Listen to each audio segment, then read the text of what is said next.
Welcome, Earth citizens.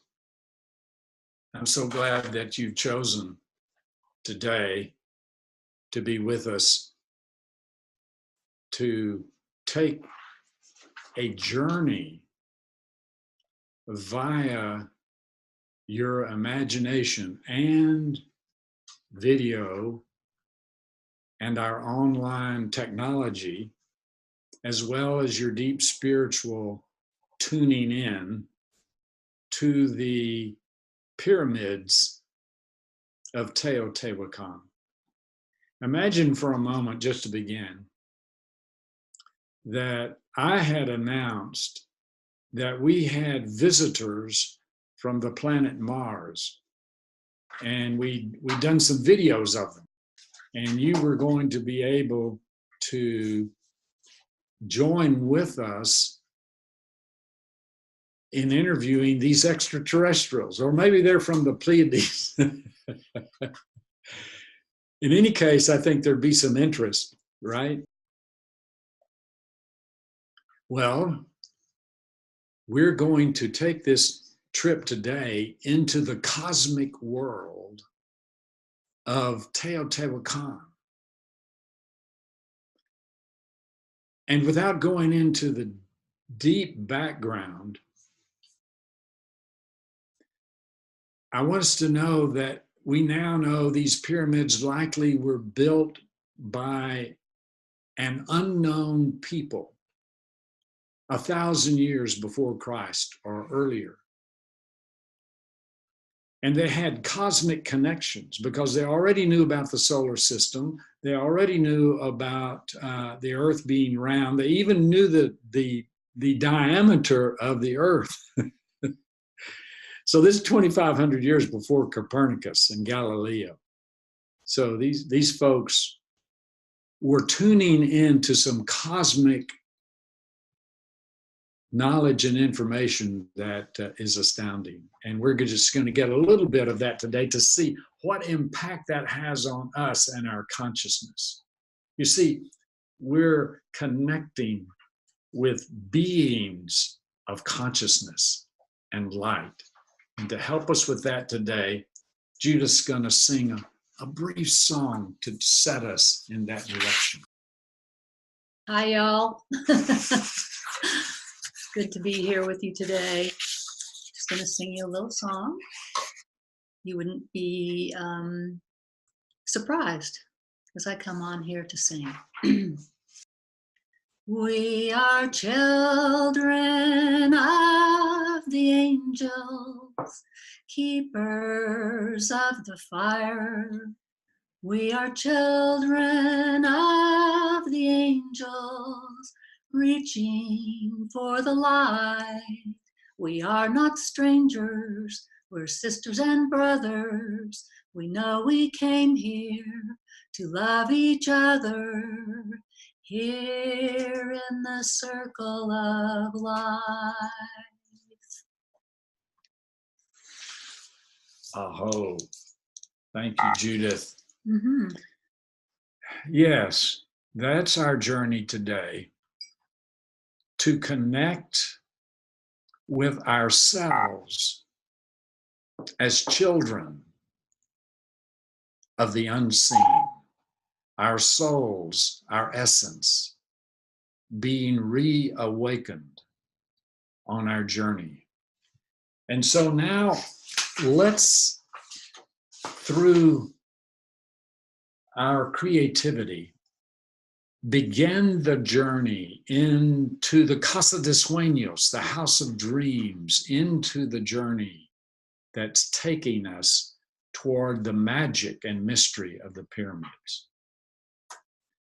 Here we are at the dreaming house, Casa de Sueño. One of our favorite experiences is being greeted by our beautiful and loving hosts, Veronica and Alberto. Located within walking distance to the pyramids, the dreaming house is an island of serenity and beauty. We are so well taken care of here, and the food is fantastic. Soon our deep and transformational journey will begin. Aho, what a lovely day.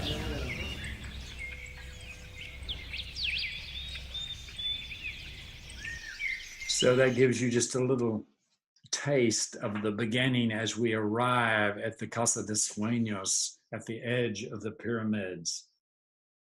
And as we begin to orient ourselves to the mysterious effect these pyramids have on us, I want to converse briefly with Jennifer Sundin from Boston as we enter into the first part of our experience. So, Jen, here we are in Teotihuacan at Casa de Sueños, and it's Dia de Muertos, Day of the Dead. Hola. Hola. So let's walk over here so we can talk for just a few minutes Sure. for these people, Sure. Earth citizens. Excellent. Okay. And while we're walking, you are Jen Sundin, Jennifer, and you live where? Yeah, I'm in Boston. Yeah. Yeah, just outside of Boston. So we're talking about, let's walk over here so we can sit down.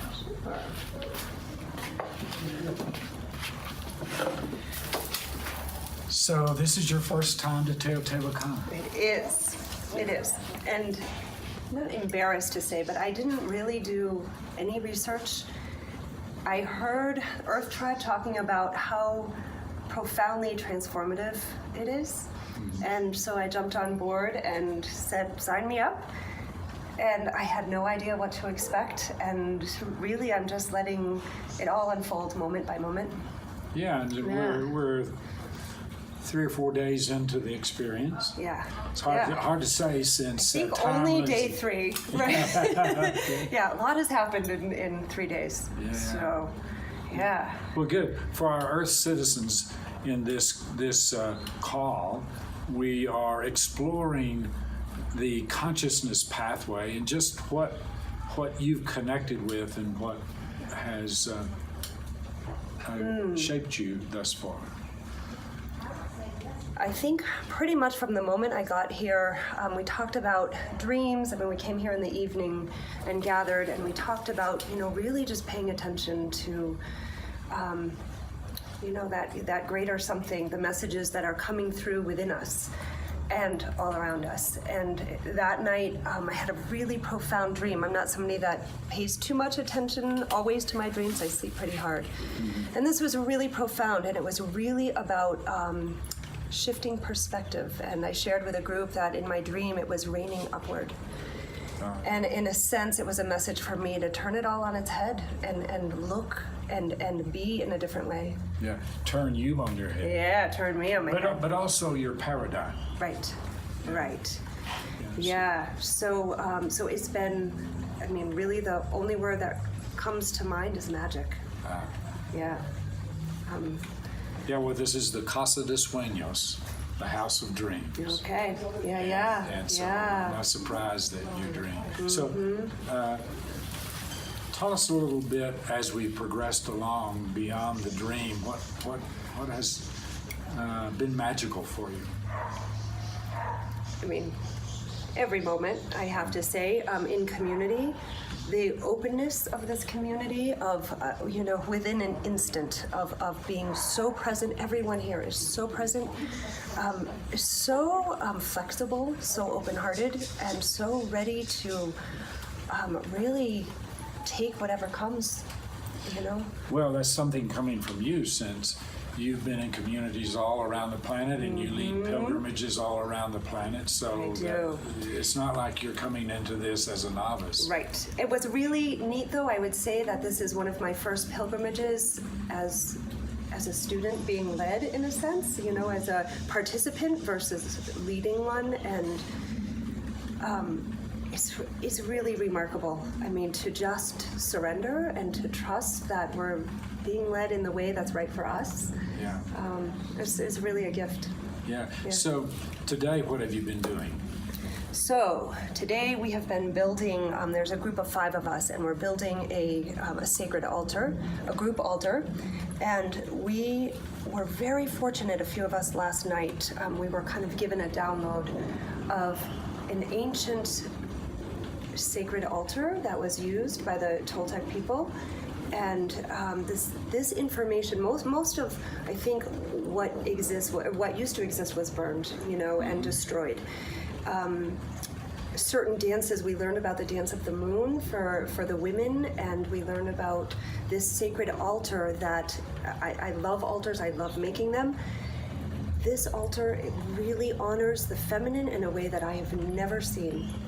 And so we were given specific instructions, and I don't know how many people even have them for this particular kind of altar, and the offerings and the colors and specific instructions. So, well, this is really an important moment for our Earth citizens to tune into, because so much of what we know about the ancient wisdom is through our academics. And what you're talking about is that you talked with a Toltec shamanic healer. With a medicine man, yeah. And he was giving you some oral tradition about the building of altars. That's right. And that's quite different from what you might get from another source. Right.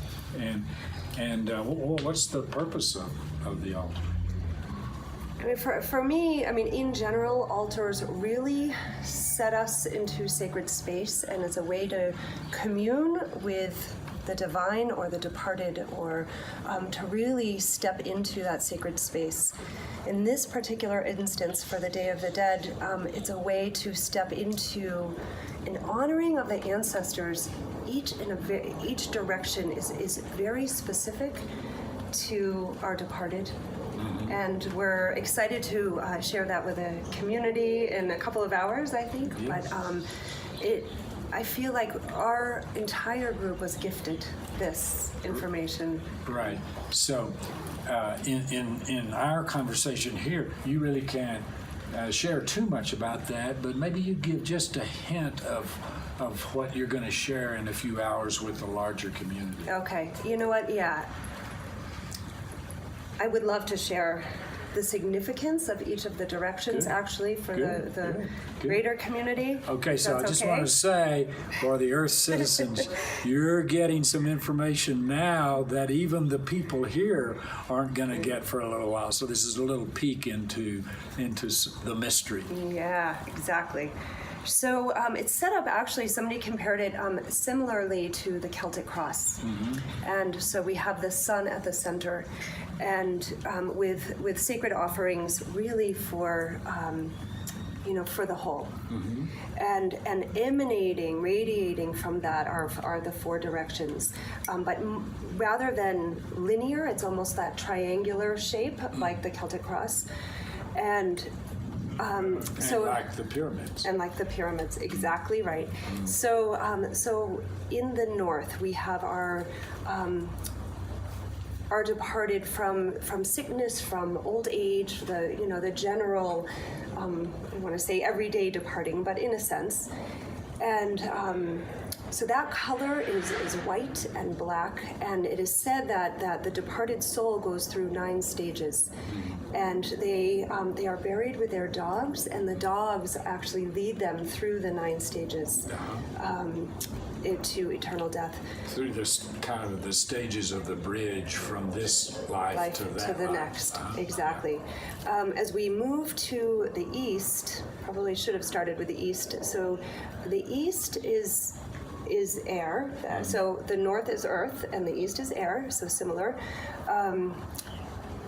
That represents the wise people and the medicine people, and those that had the wisdom, and so we have offerings for each. So we have the feathers, and we have those representations. As we move into the south represents water, and in their tradition, yes. Toltec tradition. And it represents the babies that never got to live, which is really important. And I have yet to see a tradition that has an altar or, an honoring for that. I'm sure it exists. This is my first experience. Yeah. And, as women, I think this is so important, and I learned along the way that, probably 1 out of 2 women miscarry. Yeah. And so, or lose their children in some way. And so this is a way to honor our children. And so, south. And as we move into the west, and the color is red, and this represents the women that have died in childbirth. Oh. So this really, it's a profound honoring to the women, I feel like, to all of our departed, but to the women. Yeah. And that's one of our main influences and themes when we come here to Teotihuacan, and especially this year, is what is the relationship in the emerging feminine with an emerging aware and conscious masculine versus what we currently have around the world. Well, I'd like to share a story that we learned from our medicine man last night. We were brought into an incredible sacred dance space. And this happens at around this time, the full moon, around the Day of the Dead. And we actually stepped into the womb where they have these dances that last for 4 days, and it is for the women. And so they will go into the sweat lodge, they'll fast for 4 days, and they'll go into the sweat lodge twice a day, and they'll dance to honor the feminine and honor the moon. It'll be completed on the full moon. And if you do 4 years of this, then you have kind of earned your place with a sacred pipe and with a staff. Yeah. And what I find interesting is he was saying last night that when the conquistadors came, they stripped away the power from the women. And he and these people recognized that it is so necessary to re-empower the women. And so their work and through their dancing is a way to be able to empower them again, for the balance of the planet. Well, and this is a very important moment that you're sharing with our Earth citizens. We can see that empowering and bringing forth the women of our day is paramount. What's not clear is what role do men have? And he's demonstrating that for you in some ways. Yes, he is. Because he is amplifying the feminine power and going back to when it was taken away. And this is a very different story than we get from our usual mainstream academics. That's right. Now, I have yet to see the Pyramid of the Sun. This is all unfolding for me. Yeah. And I'm very conscious of kind of the setup so far of the serpent, the snake, and it winding its way. And the serpent is, of course, the feminine, and related to that. And as you walk the path towards the Pyramid of the Moon, the Pyramid of the Sun is off to the side. Yes.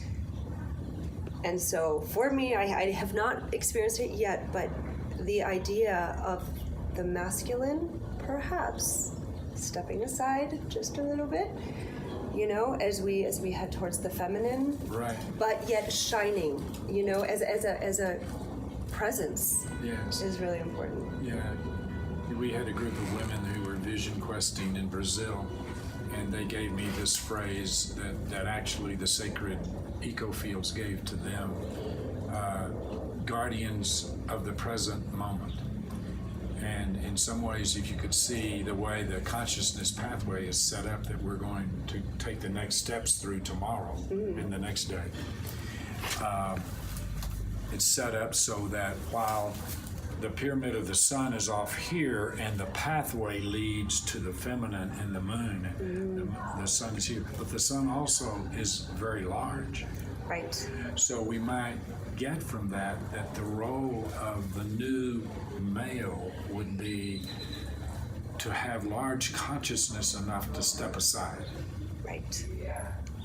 See, that takes, I feel a bit teary about that. That takes something beyond us right now. That a consciousness that can step aside and shine, and often you can see the light of the sun reflected on the moon.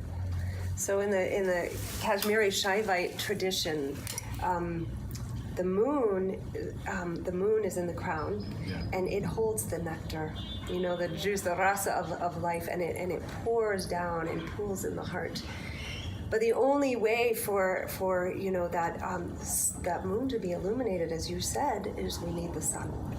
So the moon contains that, and but we need the sun. Without it, we don't have the light. So, yeah. So if you were going to say one thing to our Earth citizens who around the world are tying into this now, either in the present moment or in a future view, what would you say about you and Teotihuacan? It's giving me a lot to think about. I'm going home with some profound gifts, some profound life lessons to work on personally. But ultimately, I think that these people, as I begin to know them, as I begin to feel my way into the people that once lived here, into the ancestors, I think the largest message I'm taking home with me is to trust my heart, to trust my inner wisdom. And I think this was a culture, a place of profound wisdom. And this knowing is right here, and to really trust that, And that's the gift, the ultimate gift I'm taking home with me. Good. Thank you so much. Yeah, thank you for having me here. We'll look forward to the next steps because we're about halfway through the belly of the snake. Right. We're only halfway. Yeah. What will even happen? Okay, well, we'll see what's next on the next phase of our conversation for today. Perfect. Thank you. That gives us citizens just a taste of the beginning of our journey through our imaginations, through our hearts, into the pyramids. Before we get on the bus, I want to pause here and welcome people on the chat. I see Ann Baring. Ann, it's so good to have you here from the United Kingdom. I see Mary Sue from over in Houston. I see Patricia from over in New York. And I really invite you to join in the chat. And for those of you who are new, if you'll go down to the bottom of your screen, and your Zoom window, and you'll see a chat there that you can click on chat and join in as various ones of us express ourselves. And we become today a part of the journey, a part of this experience, so that we're not just talking about the cosmic consciousness, we're experiencing it. And so now, let's go to the outside gate of the Casa de Sueños, and there's an older bus waiting there for us. And so let's climb on the bus and see what happens as it's taking us toward the pyramids. So I want to call your attention to something really important, that we are emphasizing this year the relationship between the moon and the sun, between the divine and sacred feminine and the sacred masculine. And we're really opening up that door. So as you think about your building your altars, see if you can be bifocal. Think about your own self, your own individual altar and so on, but also think along the lines that you're building a relationship in your altar between the sacred feminine and the sacred masculine. So just keep that in the back of your building and buying and being with each other. So also I want to invite you, we've gotten oriented now, we got our feet wet here at Teotihuacan, and so now we're ready for the big work. So we've just been warming up so far. So we want, in terms of this sacred masculine and sacred feminine, so I invite you to ask some questions. Where are you seeing in our communal experience instances where there seems to be a balance of the sacred masculine and the sacred feminine. See where in your partner, you got a partner here. How is that working out in your partnership just today? We've got several couples here. So what do you see that energetically you connect with and how they relate to each other? So you have a couple of people said to me today, wow, you're a little bit different in relation to Heather Ash this time. So it's not a bad thing, but it's a little bit different.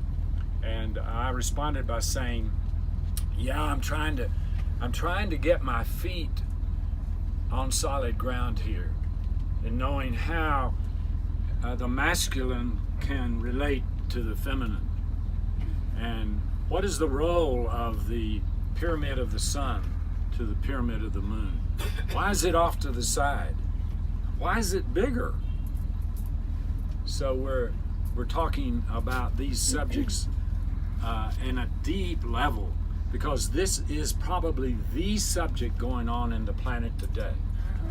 And so far, mostly it's yeah, like that. And what we're really reaching for in this demonstration here, we're demonstrating making explicit what has been implicit. That is, how can the sacred masculine and feminine be together in balance and harmony? And off we go. You all hear me? Yeah. All right. So could we get like some snaps? Oh yeah. Sure.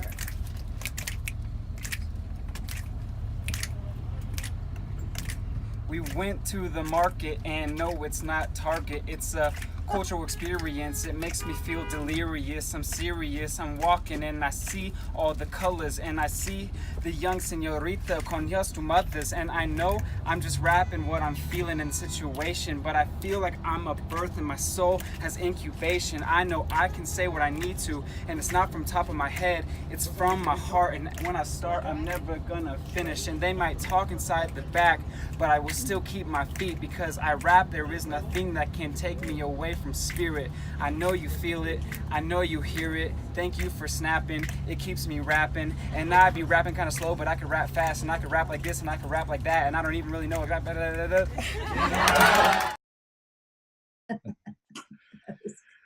Oh, good. So that gave us some high octane gasoline to move the bus from the Casa de Sueños over to the pyramids. So just kind of picture yourself right now riding on this bus. You got a little rap in the background.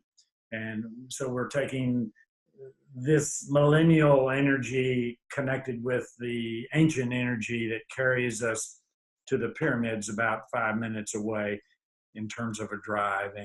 And we get out of the bus and we get our tickets and we go in through the gate, and people are coming from all directions. So this is a kind of meditation we're doing, this journey where it's not sequestered, we're immersed in the world. And as we get off of the bus, then we walk along, and off to our left, there's a 200-meter high pole. And there's a form of meditation that had been given to the ancient wise people of this part of Mexico called the voladores. And they set the tone for our entering into the pyramids. Let's join them.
So that gives you just a taste of how we get swirled around as we decode the messages. See, the rocks from the volcanoes gave us the pyramids through human beings.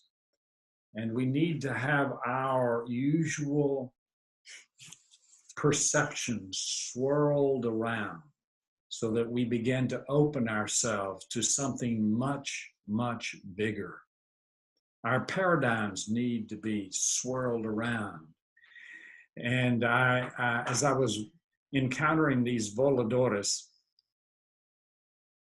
who really came ashore at a little place in the southern Yucatan called Papantla, as I was encountering these voladores, I thought about Rumi and his turning in the Sufi tradition.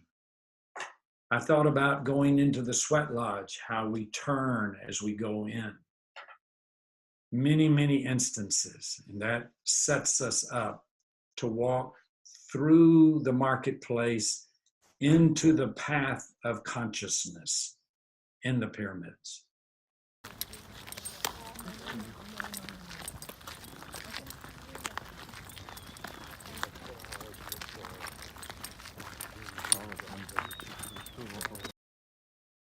So you're walking there with Heather Ash and me as we walk down the path of consciousness, which is called by modern people the Avenue of the Dead.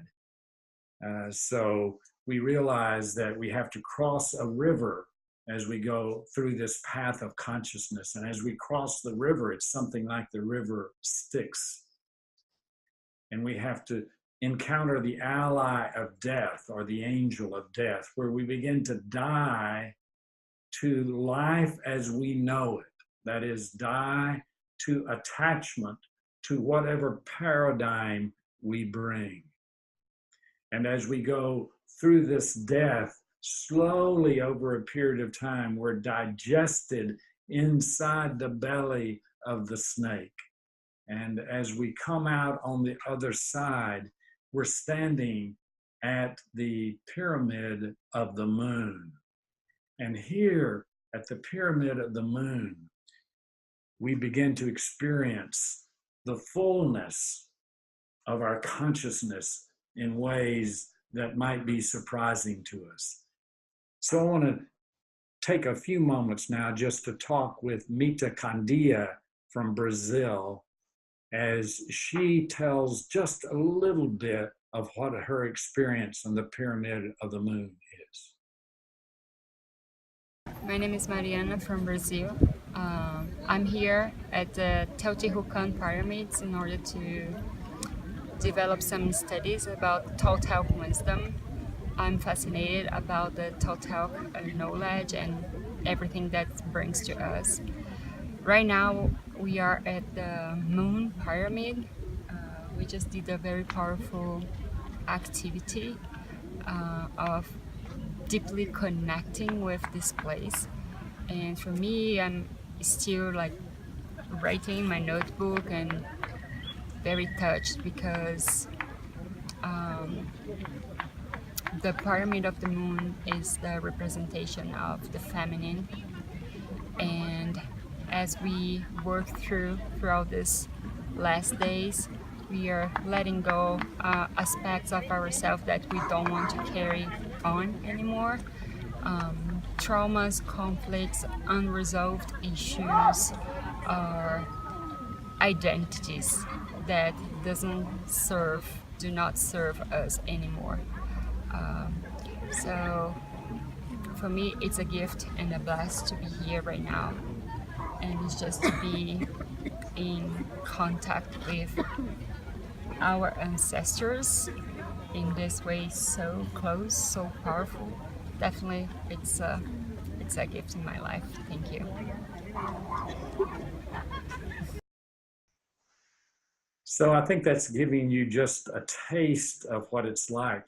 So as Mita and the rest of us ascend the Pyramid of the Moon, we begin to experience waves of energy of the feminine move through our body, minds, and spirits.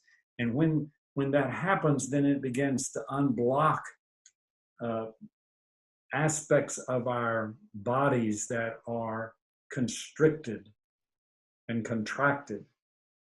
And as these loosen up, all kinds of conscious healing begins to take place. And I invite you as Earth citizens today, just to scan your bodies and see where your constrictions are. I feel mine just a little bit below my navel. And just breathe into that. And as you breathe into it, take in something of the energy of the moon as it's broadcasting, and we're decoding the messages of these pyramids. And the messages come to us in form of energy packets, or as quantum physicists say, quanta. They come through different parts of our bodies to heal us. And as we listen to Linda Casey from Nova Scotia and her story, as we come down from the pyramid of the moon, and as we came down from the pyramid of the moon, we returned to the Casa de Sueños. And she and I sat for a few moments, and I listened to the story of her healing. And her healing becomes our healing.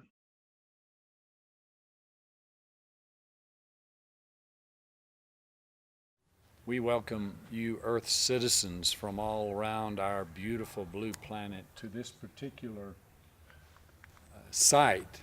As I said earlier today, this is our experience of Teotihuacan. And I have, in this part of our time together, Linda Casey from Nova Scotia, Halifax, and glad you're willing to tell us a little bit about your experience of Teotihuacan and its pyramids and general sacred climate. Thank you, Will. Hello, everyone. This has been my fourth trip to what we affectionately call Teo. And the first time I arrived, I didn't know what to expect. And I've taken quite a few journeys through Wisdom University in various parts of the world. And I was new to Mexico.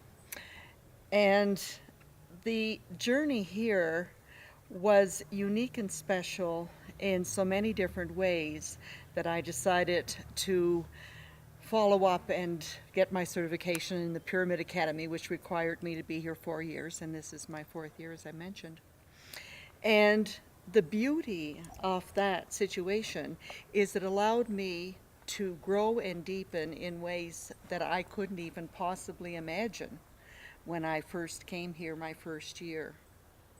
There's so many different aspects of the growth, my own evolution, not only personally, but collectively, to grow and deepen my own inner knowing and understanding, and even as it expresses itself in behavior and relationships with others, but also to be able to comprehend and go to a depth of understanding that is so much wider and deeper than just my personal self and my personal growth and development, but an understanding of a universal,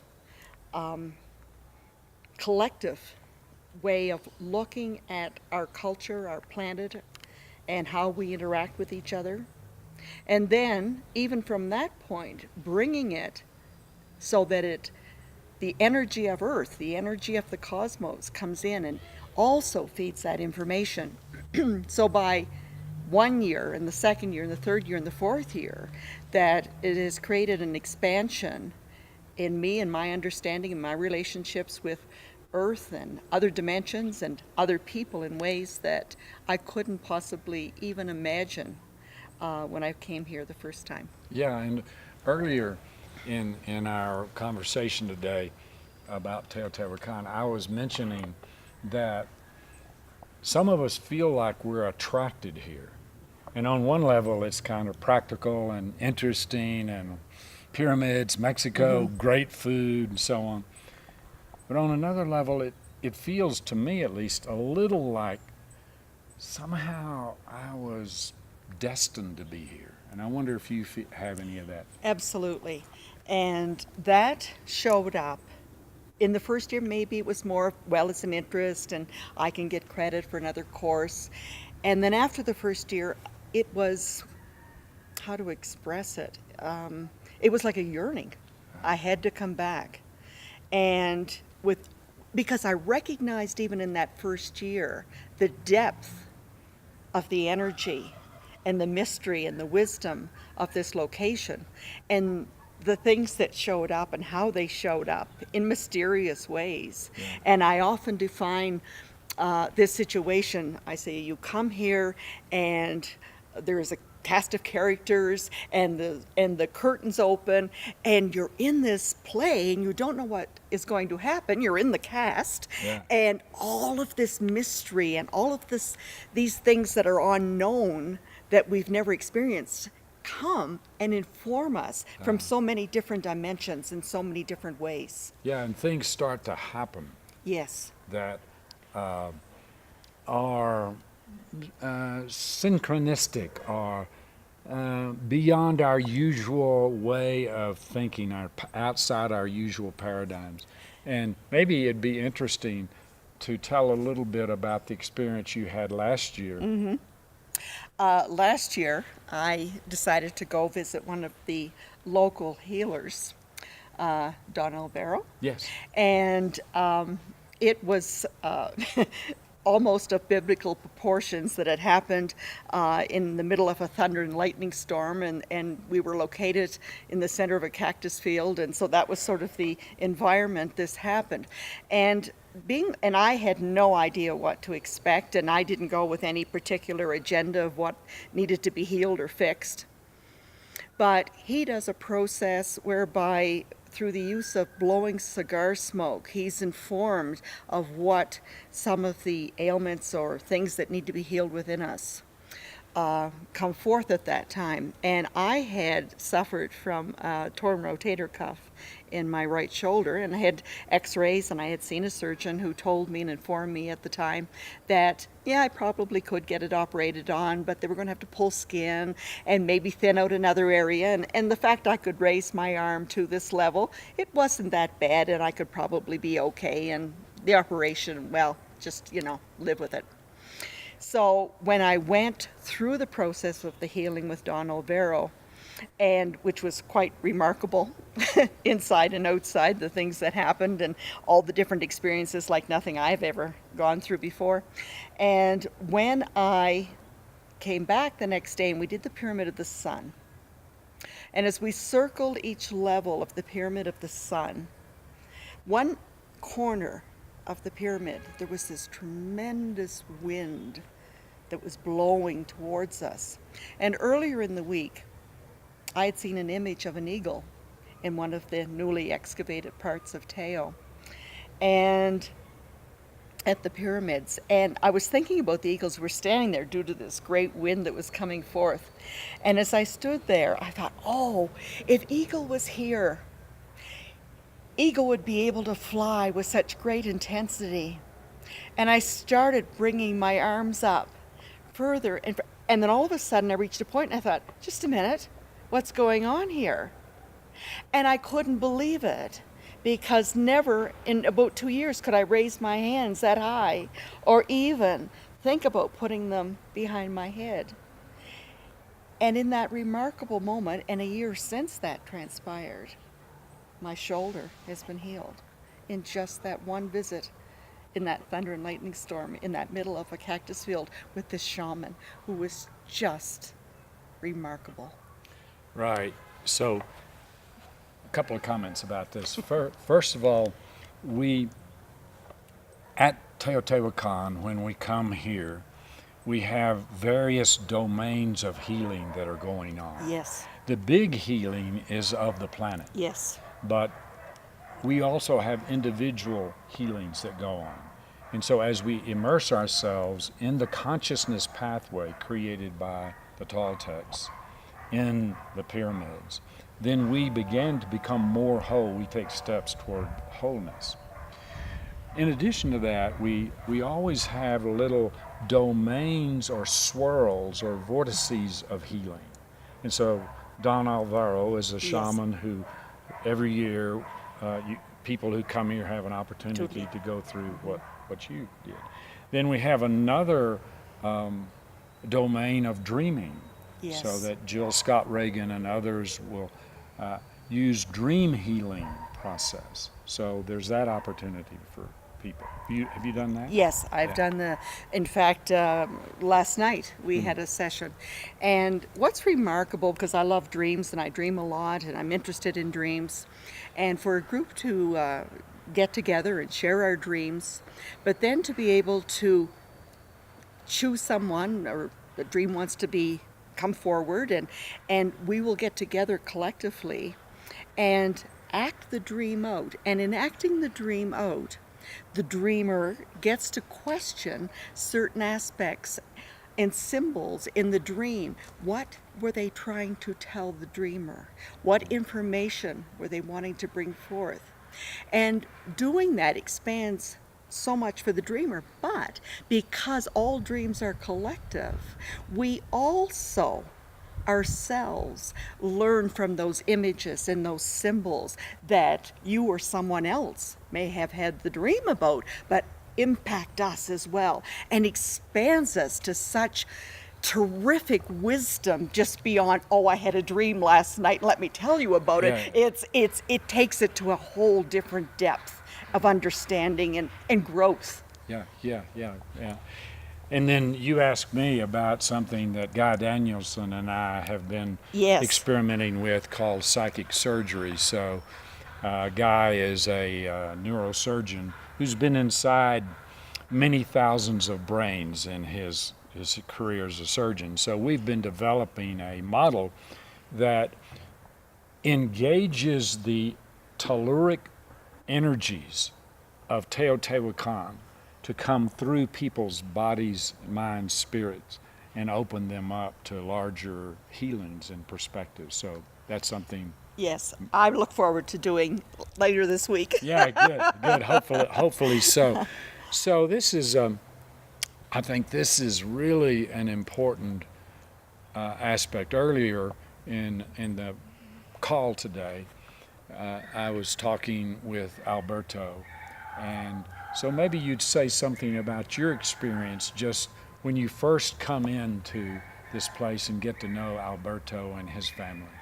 Oh, well, Alberto is just absolutely remarkable. As not only is he so grounded and so willing to be of service to everyone here in this beautiful, spectacular surroundings that we have the privilege of being inside. Alberto is also a marvelous and beautiful artist, and has a shop here that has a lot of his magnificent creations in.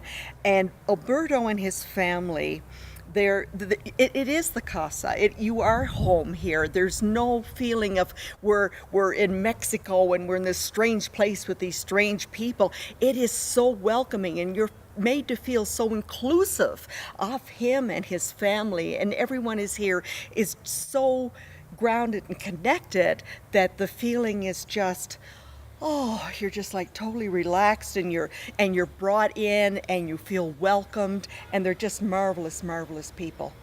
Yeah, and the food's pretty good. And the food is really good. and healthy. And healthy. All the food is organic and so on. Yeah, so we're trying to convey to the Earth citizens around the world, not necessarily that everybody would come here, though we're happy to do this every year, but really we're just wanting to share with you how deeply heart connected we are. And this year and every year we're bringing together the divine masculine and the divine feminine. And here in this consciousness pathway, we have the pyramid of the sun and the pyramid of the moon. And how they relate to each other gives us very strong hints about how we in this world today can bring together in harmony these two energies? Maybe you comment on that. I think many of the folks who might be tuned in and listening to this conversation and other conversations that Earth Tribe do have a desire, certainly, to see a change happening on this wonderful planet of ours. And often we feel at a loss. How can we make that happen?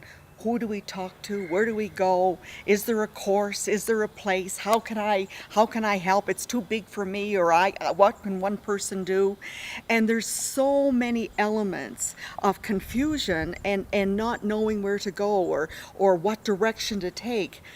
And by coming here, for me, as someone who's traveled and done many courses in many different places and many trainings outside of that, coming here allows this balance, as you mentioned, Will, that is so incredibly necessary at this time in our human evolution, because we've been so dominated by the shadow masculine in many, many ways, and we're at a loss, or we don't know, we don't have the guides, or the Toltec wisdom is here and it helps inform us to bring that feminine element with the light of the masculine, so that we can bring those together and really begin to create a joining and a coming together of those energies that are critical, absolutely critical, to begin the healing that is so necessary for this planet and for our countries and our earth and our people and nature and the animals. That this is such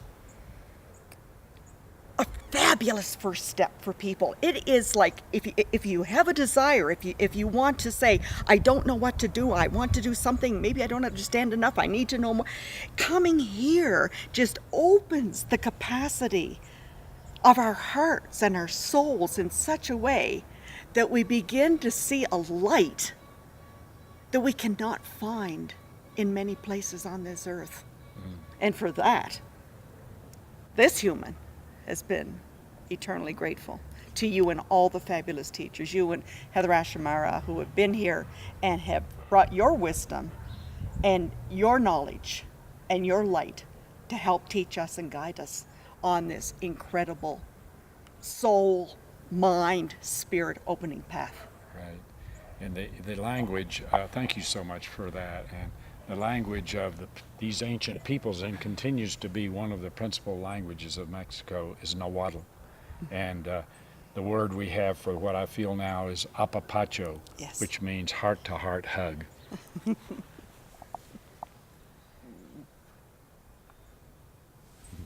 Apapacho. Apapacho.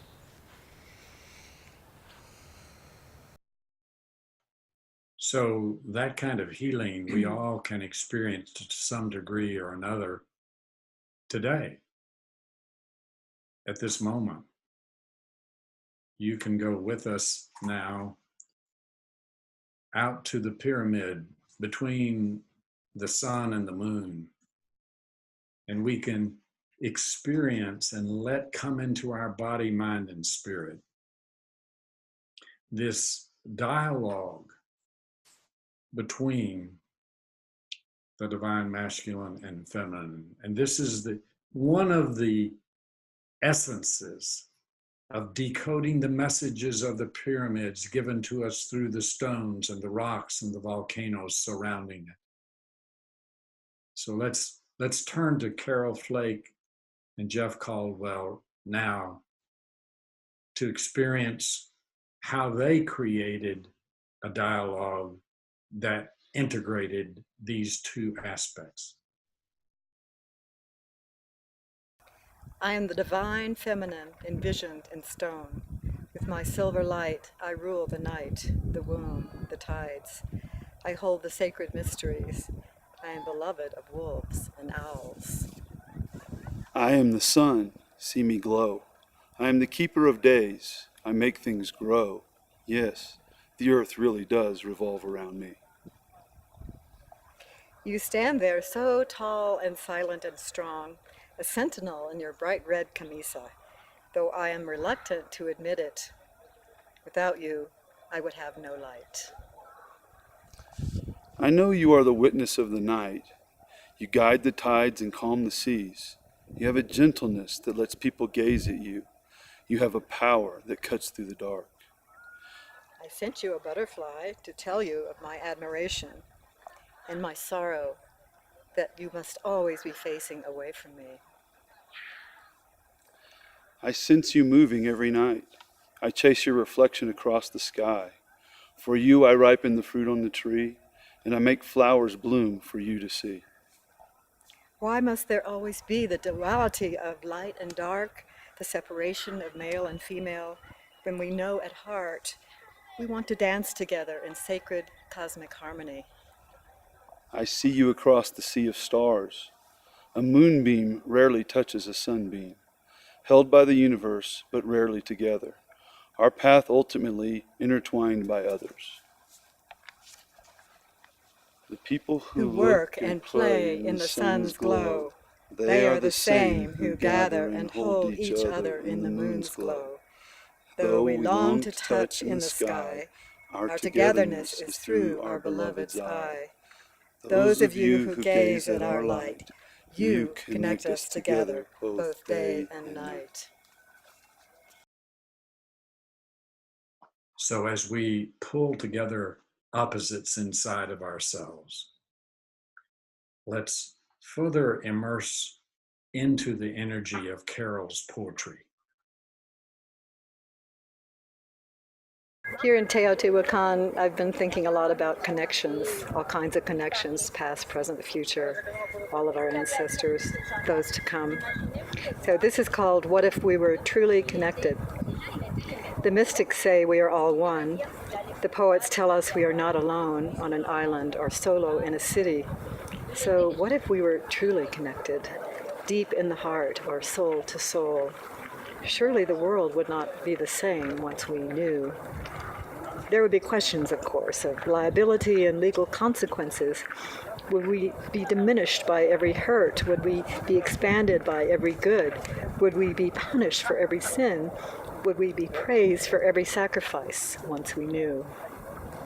In the times of disaster when it counts, would I too be lost in the flood? Would I too be found by the rescuer? In times of persecution and hate, would I too be pelted by 100 stones? Would I too be lifted by 1,000 loves once I knew? Can I be safe if you are lost in the storm? Can I be warm and full if you are cold and hungry? I say my house is not big enough to take you in, and neither is my heart large enough to hold so many.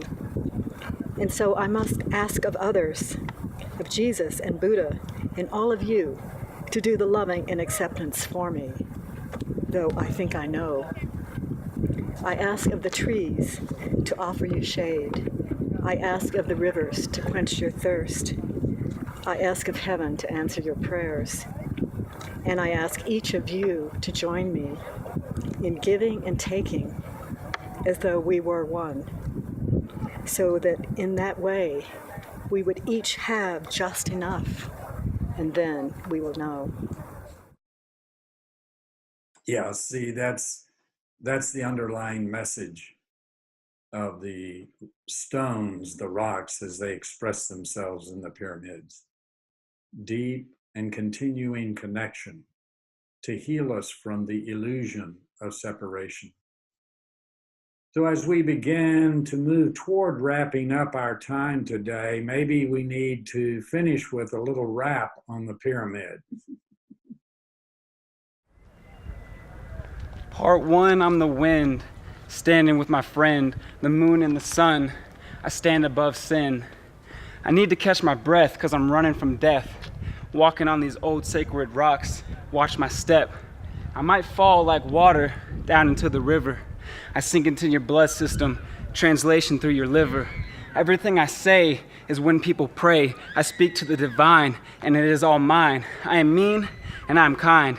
I am black, and I am white. I am everything in between. I am mean and I am nice. When I say what I say, I mean it like Hemingway. Anyway, I might hit you with the bullet like a semi-spray, but that's more like a concrete version of the jungle where I stumbled in and left my humble. I don't really know what I'm saying, because it comes out of me with no version of myself but the spirit of ecstasy. I want to end this at about a minute, because I know I'm in it and I'm in it to win it. And you live it how I'm living, because I'm living self-free. My mind is my truth and my truth is me. Thank you. Wait for part 2, please.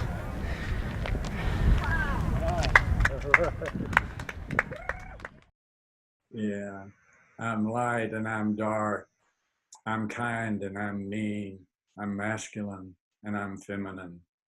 I'm judging and I'm accepting. I'm critical and I'm kind.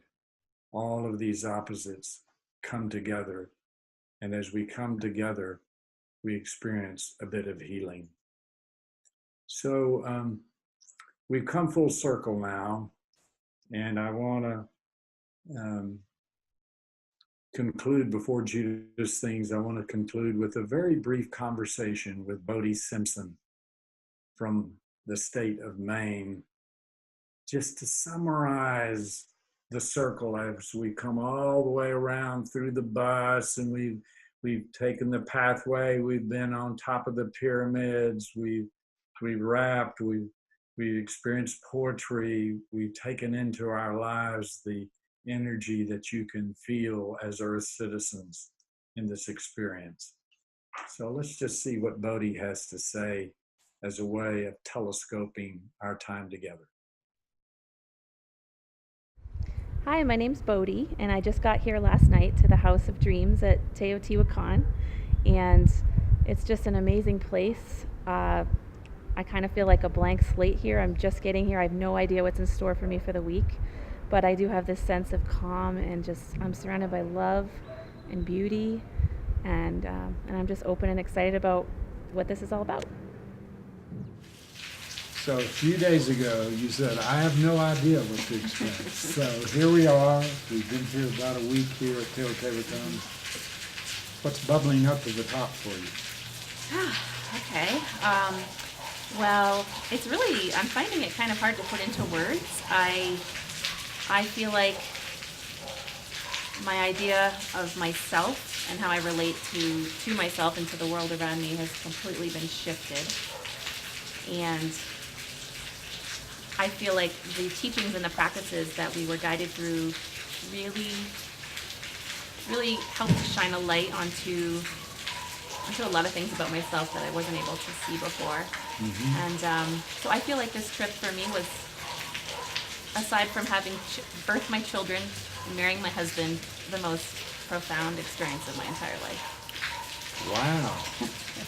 Yeah. Behind the birth of your children and marrying your husband. Yes. Yeah, wow. Well, I can see why that might be true, given what you just said, that you really turn seeing yourself and your understanding of yourself to sort of turn. Yeah, when Bodhi said that, it really jolted me. Other than the birth of my children and my marriage, this is the most important experience of my life. And we've all experienced some of that, haven't we? In our various ways. We've had moments when we experience that we are not only sons of red earth and daughters of the water, but most important, children of light. And next month on December 1st, Saturday, we'll be exploring the cosmic Redeemer Healer and how light comes when things are most dark, that we can experience ourselves as moving out of the shadows into the light. Wow, what a banquet this has been to share this time with you, everyone who tuned in. And I'm just going to sing the song that I sang early on. So I think it fits very much into this entire experience. See if I can clear my voice. We are children of the angels, keepers of the fire. We are children of the angels, reaching for the light. We are not strangers, we're sisters and brothers. We know we came here to love each other. Here in the circle of life and light. And so we bid you adieu on this beautiful day and take with you this deep knowledge that at heart we are children of light. Aho. Aho.